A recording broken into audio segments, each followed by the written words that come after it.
I want to make 3 points. I first want to support the suggestion that the teacher that teaches STEM made to have a public a discourse where we can ask you questions and we can actually have a dialogue instead of just this monologue where we just talk to you.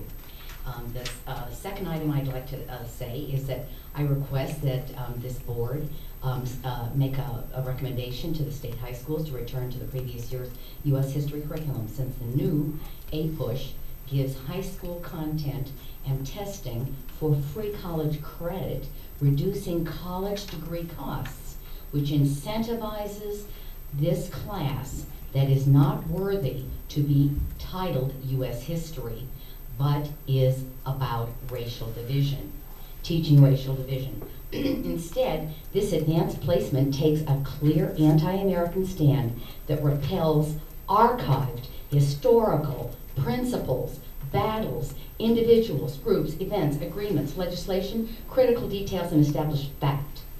No clear, strong picture of U.S. history is presented in the new APUSH except a dirty, murky, guilty impression of Americans that might be the writer's version of a social psychology course they label history.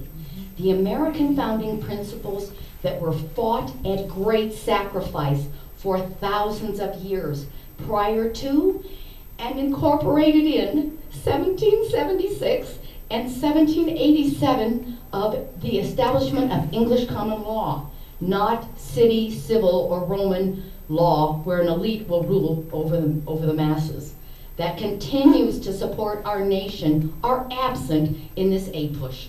How can we have a strong American soldier and citizen if they aren't given the truth, but this political indoctrination instead?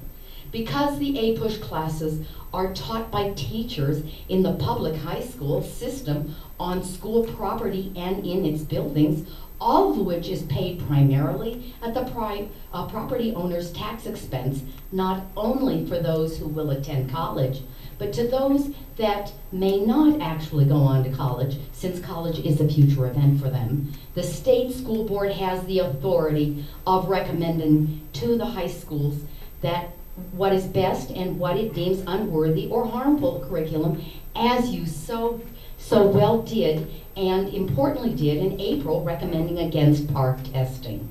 Just because this content is written by a private for-profit or corporation, the same group that wrote Common Core, it is also high school curriculum. The responsibility of the State School Board of Education is to represent the citizens that elected them to recommend that this curriculum not be given to the students. I just have a few more statements. Because the taxpayers funded facilities and teachers are used to spread anti-American propaganda in a political social psychology course, not a history course.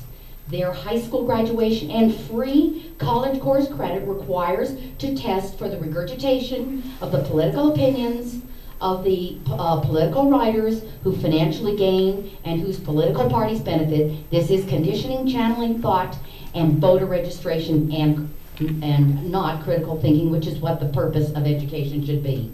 We know that the state board does not control the college board, but the state board can and should have the courage to dismiss this course as not foundational or comprehensive and is itself discriminatory. The white Anglo-Saxons are presented as tyrants and criminals when they and all races fought and died to establish the rights we now take for granted, fought under unimaginable and unbearable conditions, most of all of which is eliminated. So for this board to do nothing is to have no representation. The board is to stand for the best in education for our students by its recommendations. APUSH is not. This content engenders an emotional response of disdain for America and even makes young people more susceptible to Islamic terror indoctrination and training and other indoctrination. So this type of content is a serious matter for this country. Thank you, Mary. Dee Oltman.